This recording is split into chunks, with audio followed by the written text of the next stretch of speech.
हरे कृष्ण। तो आज हम कर रहे हैं श्रीमद् भागवतम स्कंद 4 अध्याय 11 सॉरी अध्याय 21 और श्लोक संख्या 11। हरे कृष्ण। और इसको हम समझने का प्रयास करेंगे। और इस अध्याय का नाम है महाराज पृथु द्वारा उपदेश। दैट मीन्स इस अध्याय में महाराज पृथु उपदेश देंगे।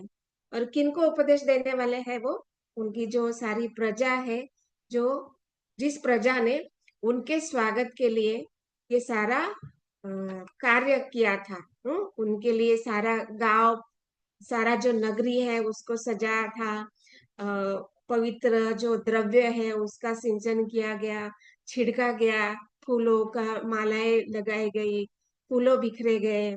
बहुत सारे पवित्र जो वृक्ष है, पेड़ है, लता है, उनका द्वारा सजावट की गई। और हम सब देखा कि कितने सुंदर प्रकार से उन्होंने महाराज पृथु का स्वागत किया। और वहां पे उन्होंने राजा पृथु का है क्या किया? राज्याभिषेक किया सारे ऋषियों तथा ब्राह्मणों द्वारा। तो इस प्रकार से हम देखते हैं कि सारी जो प्रजा है वो कितना आनंद का अनुभव कर रहे हैं। तो ये आनंद का अनुभव क्यों कर रहे हैं? तो इसके लिए ये श्लोक में मैत्रेय मुनि विदुर जी को बोल रहे हैं कि ये जो राजा है ना, ये बड़ा पवित्र व्यक्ति है। तो ये यहाँ पे पवित्र तथा अपवित्र की व्याख्या बताई जा रही है। तो पवित्र व्यक्ति क्यों है? क्योंकि उन्होंने ऐसे ऐसे कार्य किए हैं कि जिनके द्वारा उनके जो अपने कर्म थे वो पूर्ण रूप से नष्ट हो गए। मतलब क्या? कि अभी हम लोग बोलेंगे कि कर्म कैसे नष्ट हो गए। तो उनके जो पूर्व कर्म, जैसे यहाँ पे बताया जा रहा है ना कि किंतु महाराज पृथु को तो साक्षात विष्णु का अवतार, साक्षात विष्णु से शक्ति प्राप्त थी, अतः उन पर पवित्र तथा अपवित्र कार्यों के फल लागू नहीं होते हैं।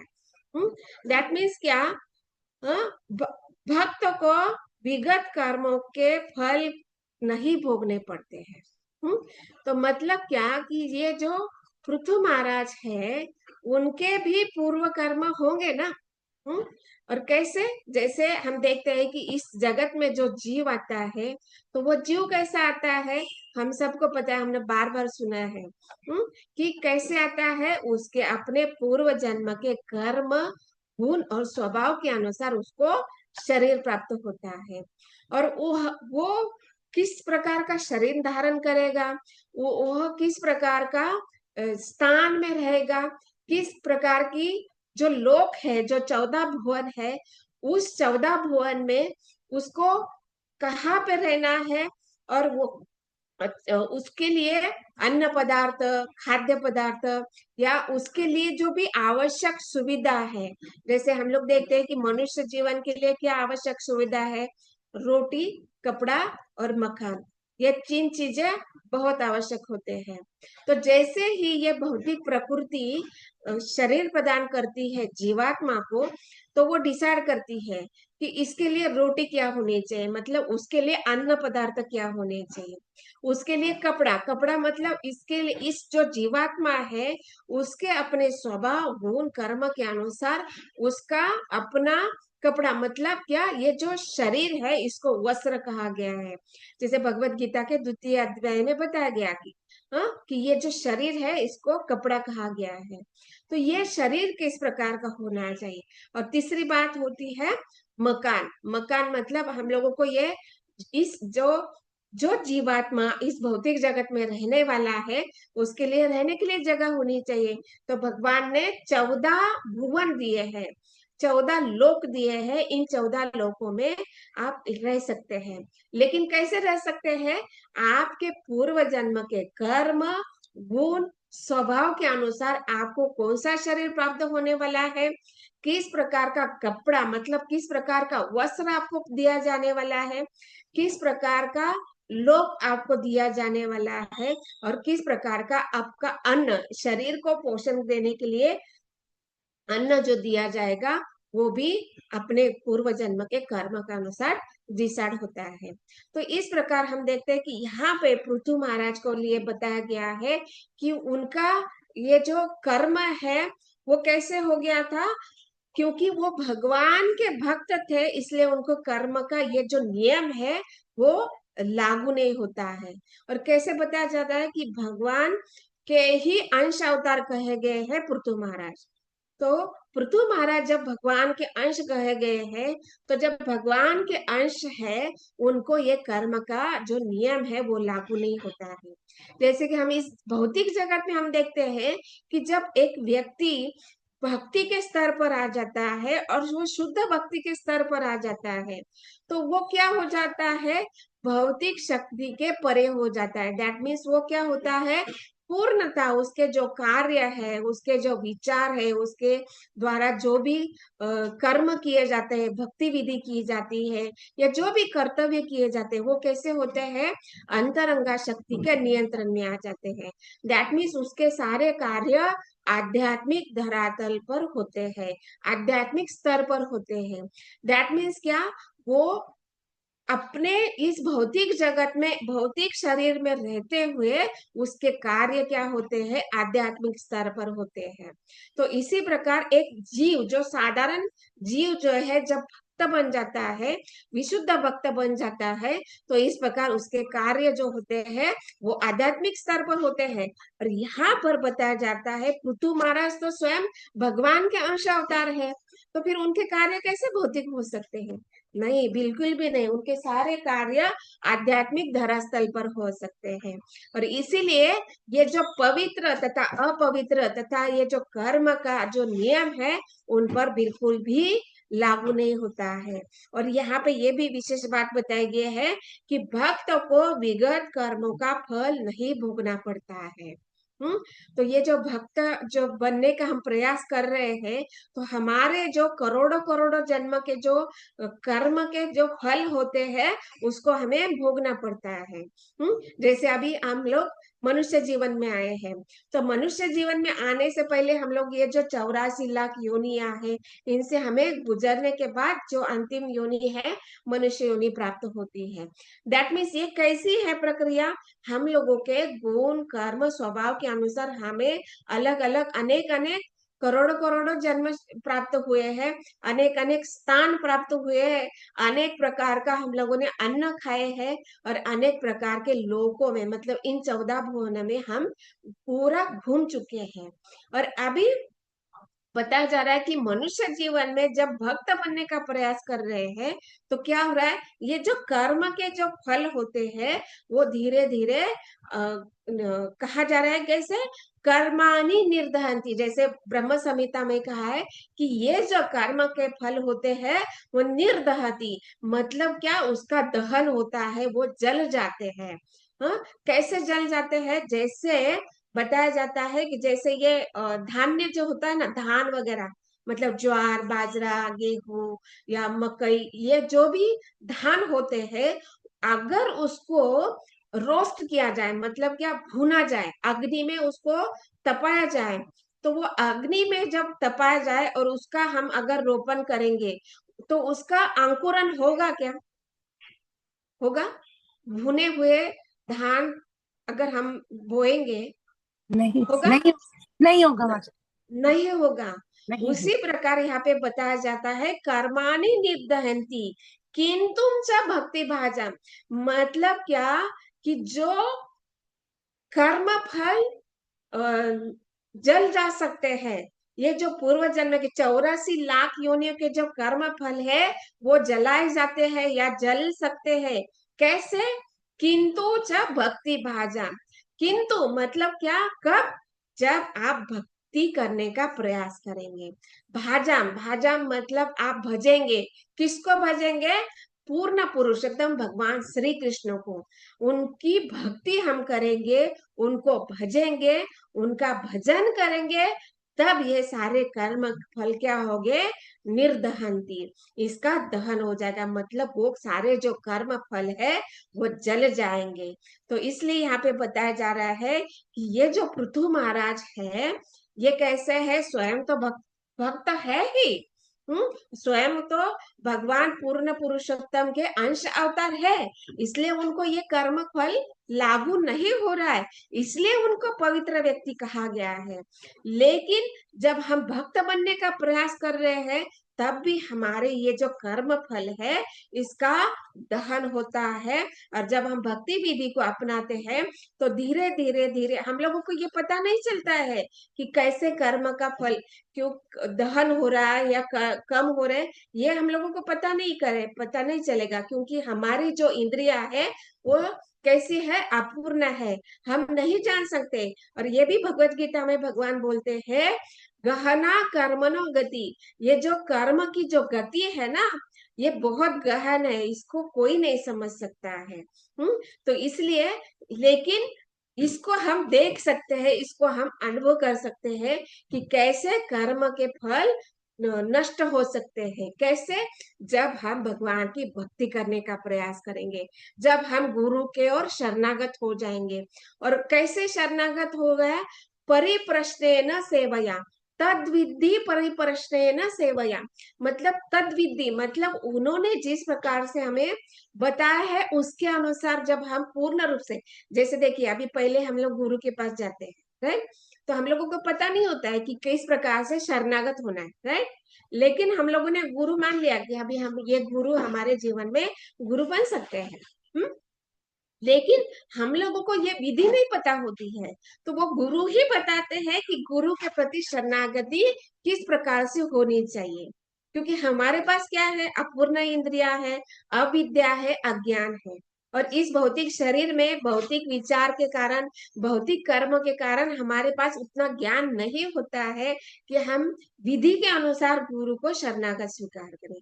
तो ये गुरु ही हमें तद विधि, वो जो शरणागति की विधि है वो सिखाते हैं। और शरणागति की विधि कैसी? किसके प्रति? गुरु के प्रति और भगवान के प्रति, भक्तों के प्रति।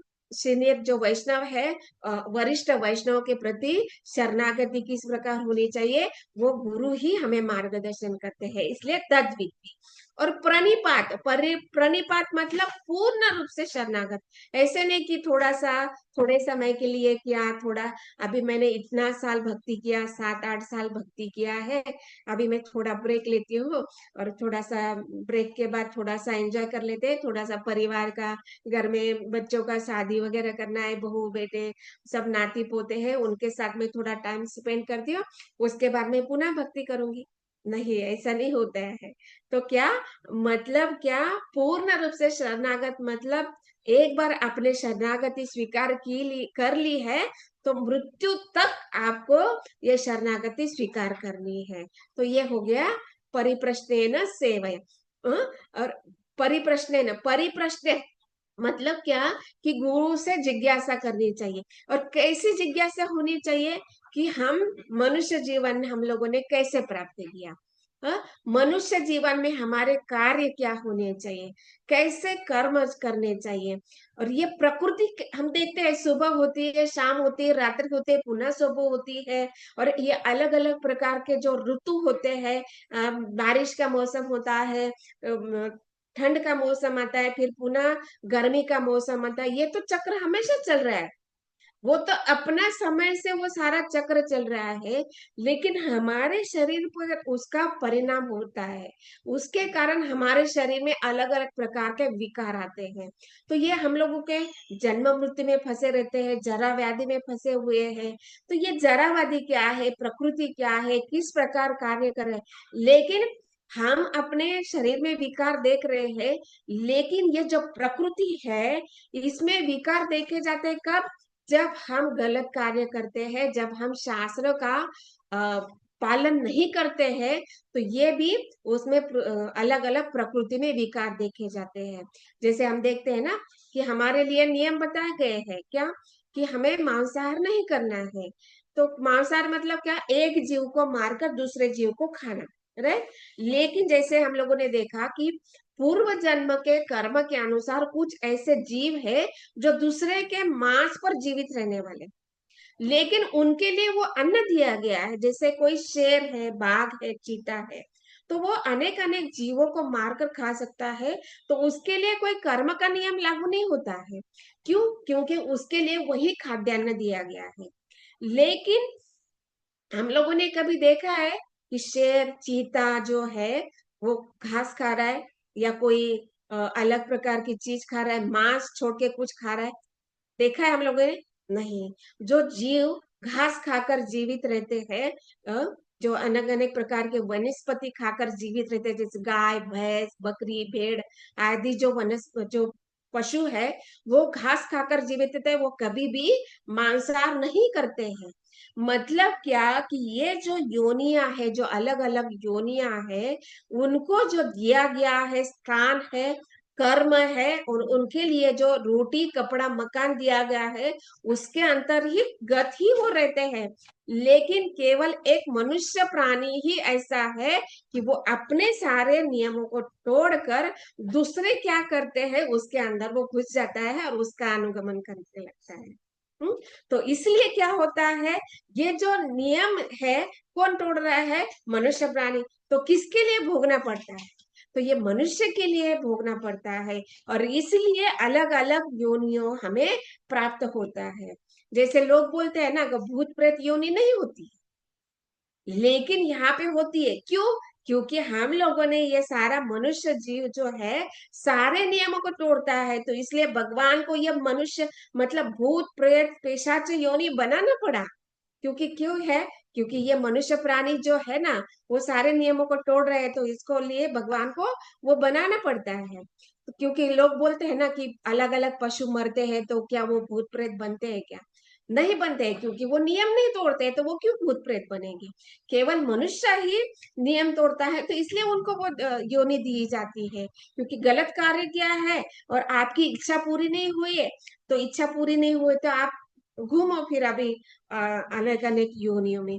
इस प्रकार यहाँ पे बताया जाता है कि ये जो शास्त्र में गुरु साधु और शास्त्र के द्वारा जो नियम दिए गए हैं, उसको अगर हम लोग दृढ़ता से पालन करेंगे, तो हमें ये जो कर्म की जो गति है वो धीरे धीरे हमें प्रोग्रेस करेगी। मतलब हम पशु योनि से कीट योनि से पशु योनि से अलग अलग योनि करते हुए हम प्रगति करेंगे मनुष्य योनि में। और मनुष्य योनि में जब हम भक्ति करेंगे और मनुष्य योनि में हम गुरु स्वीकार करेंगे और इस जो भक्ति योग को हम अपनाएंगे, तो भले ही इस जगत इस शरीर के साथ इस योनि में मनुष्य योनि में हम भक्ति पूरी नहीं कर पाए, तब भी हमें अगले जन्म में मनुष्य योनि ही प्राप्त होगी। इसलिए इसके लिए भगवान स्वयं भगवत गीता में वचन देते हैं कि अगर आपने आपकी भक्ति पूरी नहीं होती है, तो आपको क्या जन्म प्राप्त होगा? सुचि नाम श्रीमताम गे है। तो क्या कि एक वैष्णव परिवार में, एक धनी कुल में और ऐसे परिवार में जन्म मिलेगा जहां से आपको गर्भ से लेकर भगवान का प्रसाद, भगवान का नाम, भगवान का दाम, उनके विषय में मतलब भगवान का नाम गुण रूप लीला माधुरी ये सब कुछ श्रवण करने के लिए मिलेगा।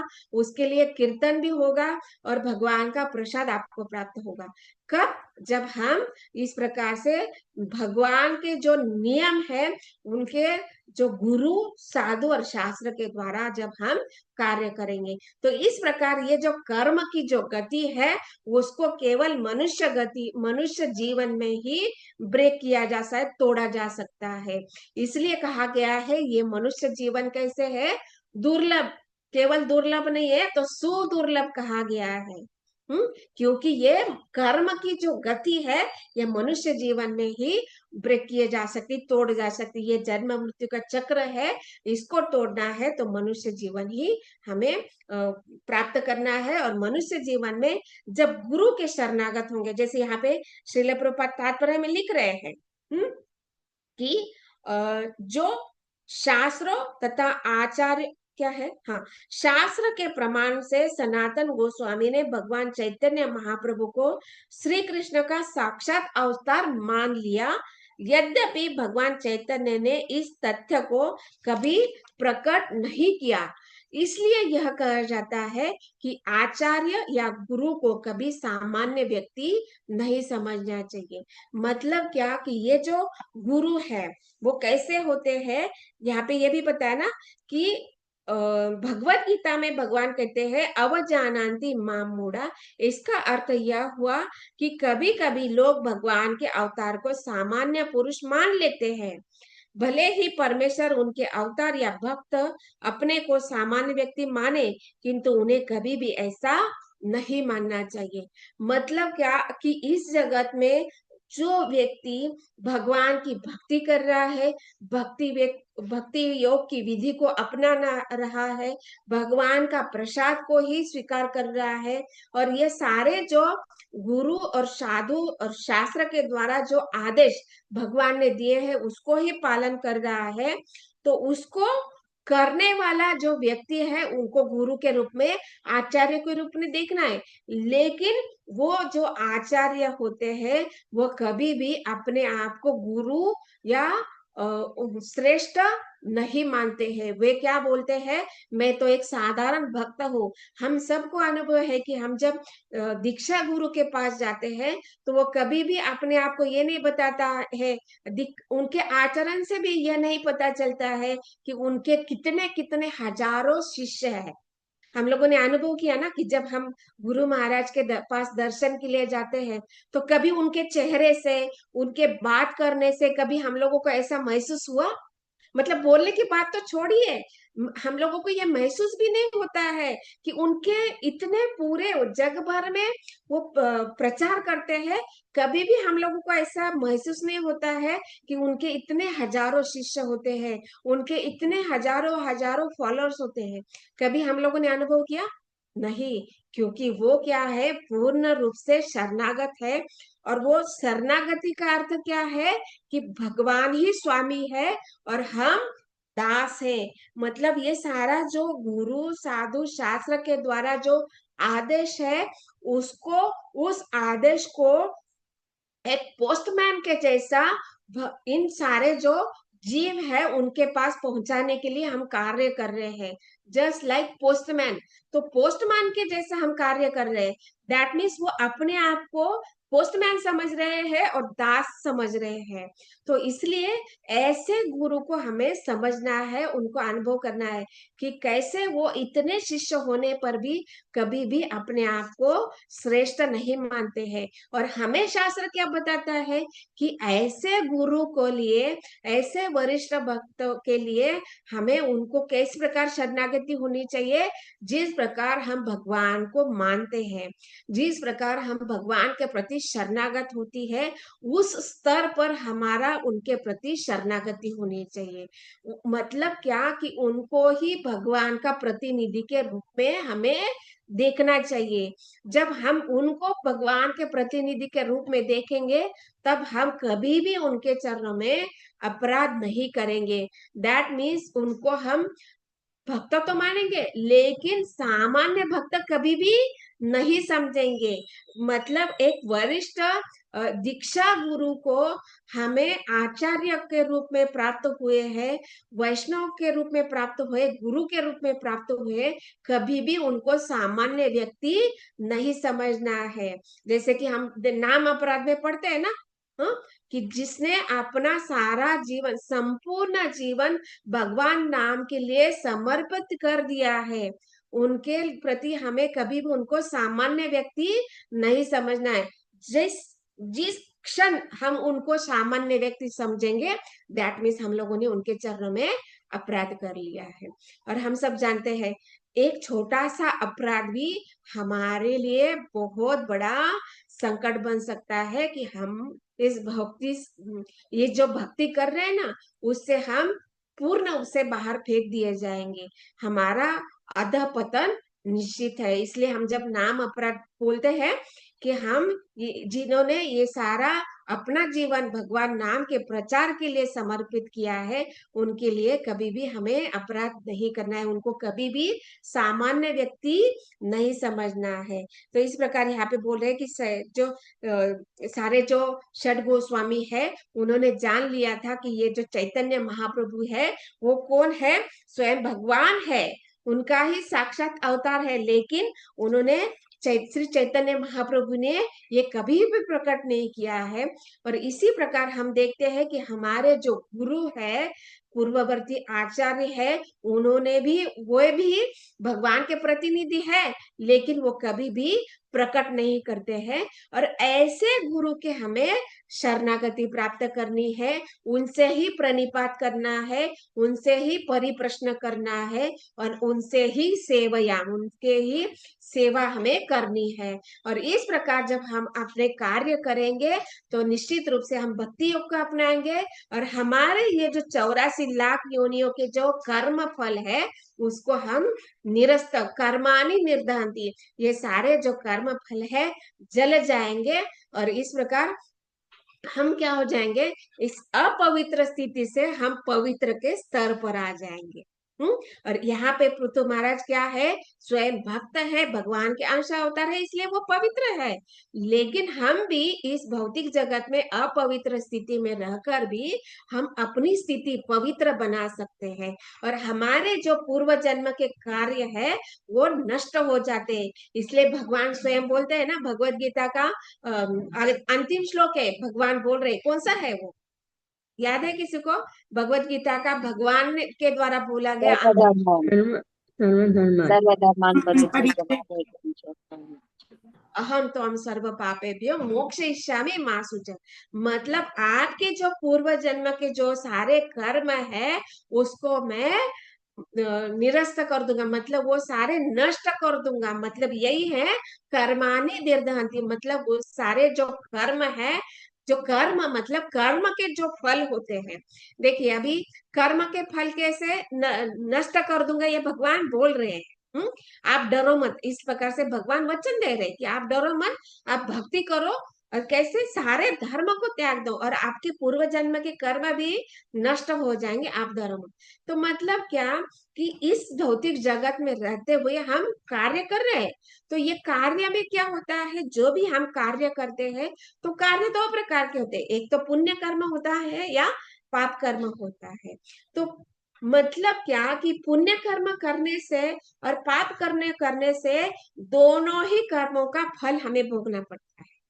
हाँ, तो पुण्य कर्म करने से क्या होता है, पहले पाप कर्म के समझेंगे कि पाप कर्म करने से हम क्या हो जाते हैं, नरकवासी हो जाते हैं। मतलब नरक में हम लोगों ने देखा ना कि किस प्रकार से नरक में अलग अलग योनियां प्राप्त होती है, और यमदूतों के द्वारा हमें अलग अलग प्रकार के कष्ट दिए जाते हैं।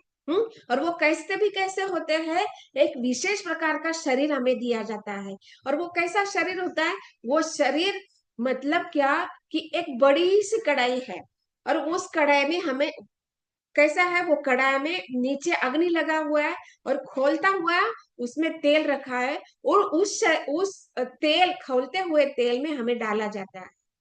और वो डालने पर भी, वो खौलते हुए तेल में अगर हम इस भौतिक जगत में अनुभव करेंगे, एक खौलते हुए तेल में जब कब हम कुकिंग कर रहे होते हैं, कोई कीड़ा आ जाता है, मच्छर आ जाता है, तेल में गिर जाता है, तो वो क्या होता है, तुरंत मर जाता है ना, उसका वो शरीर नष्ट हो जाता है। लेकिन नरक में ऐसे ऐसे शरीर प्राप्त होते हैं कि वो खौलते हुए तेल में हमें डाल भी दिया जाता है, तब भी वो शरीर थोड़े टाइम के लिए बेहोश हो जाता है, अनकॉन्शियस हो जाता है, लेकिन थोड़े समय में पुनः हम शुद्ध हो जाते हैं, मतलब हमारी होश आ जाती है, और पुनः शरीर, जो शरीर है वो नष्ट नहीं होता है। तो इस प्रकार के विशेष शरीर होते हैं। तो ये नरक के अलग अलग यातना दी जाती है, वहां पे अलग अलग शरीर प्राप्त होते हैं। तो ये कैसे हो गया, पाप कर्म के कारण। पुण्य कर्म के कारण क्या होता है, पहले तो स्वर्ग प्राप्ति होती है, स्वर्ग प्राप्ति के लिए भी अलग प्रकार का शरीर होता है। जैसे बताया जाता है ना कि स्वर्ग के राजा कौन है, इंद्र है, देवी देवता है। तो ये सारे जो देवी देवता जब इस धरातल पर आते हैं, तो यहाँ पे शास्त्र बताता है कि उनके जो वो जब इस जगत में, भौतिक जगत में, पृथ्वी लोक में आते हैं, तो वो कभी भी पृथ्वी को स्पर्श नहीं करते हैं। तो मतलब वो हवा में रहते हैं। मतलब क्या, अगर हम पुण्य कर्म कर रहे हैं, स्वर्ग लोक में प्राप्त हो रहा है हमें, तो हम इस पृथ्वी लोक को स्पर्श नहीं करेंगे, मतलब वो विशेष प्रकार का हमें शरीर प्राप्त होगा। तो इस प्रकार पाप कर्म से भी और पुण्य कर्म से, अगर हम पुण्य कर्म किए हैं और भौतिक जगत में, इस भौतिक धरातल पर पृथ्वी लोक में हमें शरीर प्राप्त होता है, तो हम क्या करते हैं, भौतिक ऐश्वर्य का सुख ले सकते हैं, ज्ञान की प्राप्ति कर सकते हैं, भौतिक ज्ञान की बात हो रही है, ज्ञान की प्राप्ति कर सकते हैं, शरीर का सौंदर्य प्राप्त हो सकता है, सारी सुख सुविधा प्राप्त हो सकती है जब हम पुण्य कर्म करते हैं। लेकिन भगवान क्या बोल रहे हैं, सर्व धर्मान परित्यज्य मामेकम शरणम व्रज, अहम त्वाम सर्व पापेभ्यो मोक्षयिष्यामि मा शुचः। मतलब क्या कि सारे के सारे कर्म है वो जल जाएंगे जब आप मेरी भक्ति करेंगे। तो सारे कर्म फल, मतलब पुण्य फल भी हो जाएगी और पाप फल भी। पाप फल तो नष्ट होने वाले हैं, लेकिन पुण्य फल भी नष्ट होने वाले हैं। क्यों? क्योंकि पुण्य फल से भी हमें पुनः शरीर धारण करना पड़ता है। मतलब पुण्य करने से ये सारा जन्म मृत्यु का चक्र है वो नष्ट नहीं होता है।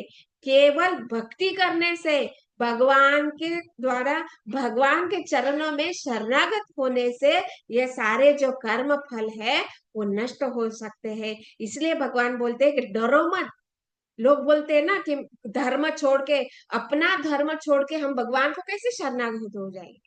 हम लोग अनुभव कर रहे हैं ना, प्रीचिंग के लिए जाते हैं, बुक डिस्ट्रीब्यूशन के लिए जाते हैं, लोग बोलते हैं हम अलग धर्म के हैं, इस धर्म के हैं, उस धर्म के हैं।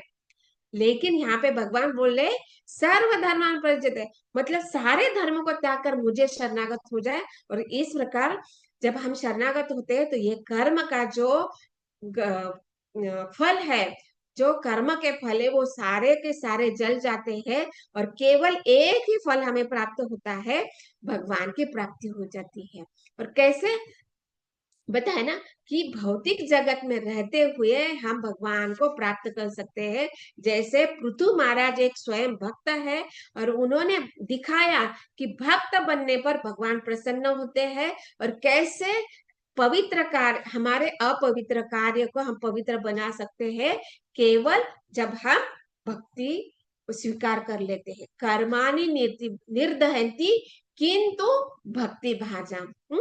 जब भक्ति करेंगे और भगवान को भजेंगे तो हम भक्त बनेंगे और ये सारे कर्म फल नष्ट हो जाएंगे। और इस प्रकार जब हम भक्त बनेंगे तो निश्चित प्रकार से हमें कौन सा स्थान प्राप्त होगा, पवित्र स्थान। जैसे पृथु महाराज को पवित्र स्थान प्राप्त हुआ, कौन सा स्थान, विशेष स्थान बताया गया, कैसा, गंगा और यमुना के दोनों नदियों के मध्यवर्ती स्थान प्राप्त हुआ। क्योंकि वो भक्त है। तो इसी प्रकार जब हम भक्त बनने का प्रयास करेंगे, भक्ति करेंगे, तो हमारा जन्म भी अगला हो या ये जन्म क्यों ना हो, हमें पवित्र स्थान में जगह मिलेगी। मतलब और मतलब क्या, स्थान मतलब क्या, मकान, जिसके लिए हम मकान बोल रहे हैं। और मकान अच्छी उत्तम स्थिति का प्राप्त होगा।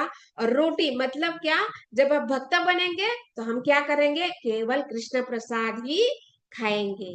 और कपड़ा कैसे प्राप्त होगा, हमें अगर इस भौतिक जगत में आना है तो मनुष्य जीवन ही प्राप्त होगा, मतलब ह्यूमन लाइफ ही हमें मिलेगी। तो ये वस्त्र हमें प्राप्त होगा जैसे यहाँ पे बताया जा रहा है। और ऐसे ऐसे ऐश्वर्य का भोग करेंगे, जैसे यहाँ पे पृथु महाराज बता रहे हैं कि कितने कितने ऐश्वर्य का वो भोग कर रहे हैं।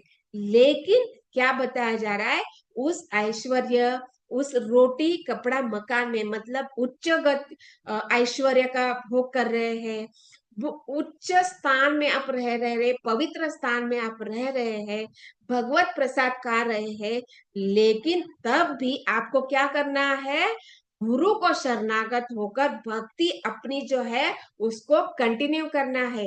पूर्व जन्म के अनुसार हमें मनुष्य जीवन मिला है, ऐश्वर्य परिवार, ऐश्वर्यवान परिवार मिला है, धनी परिवार मिला है, वैष्णव परिवार मिला है।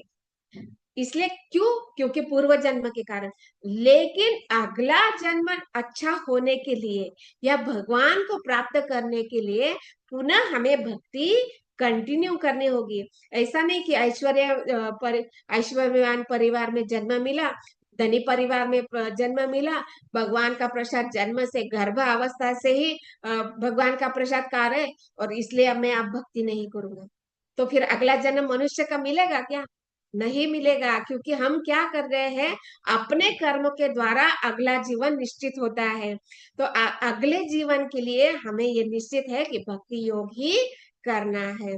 और इसलिए बताया जा रहा है कि भक्त बनने के बाद हम अपवित्र स्थिति से पवित्र स्थिति में आ सकते हैं। और इसको लिए यहाँ पे पृथु महाराज के उदाहरण से हमें श्रील प्रभुपाद समझा रहे हैं। और कैसे गुरु के शरणागत होना चाहिए, गुरु कैसे होना चाहिए, ये भी उन्होंने यहाँ पे समझाया है। तो ग्रंथ राज श्रीमद् भागवतम की जय, श्रील प्रभुपाद की जय। ओम।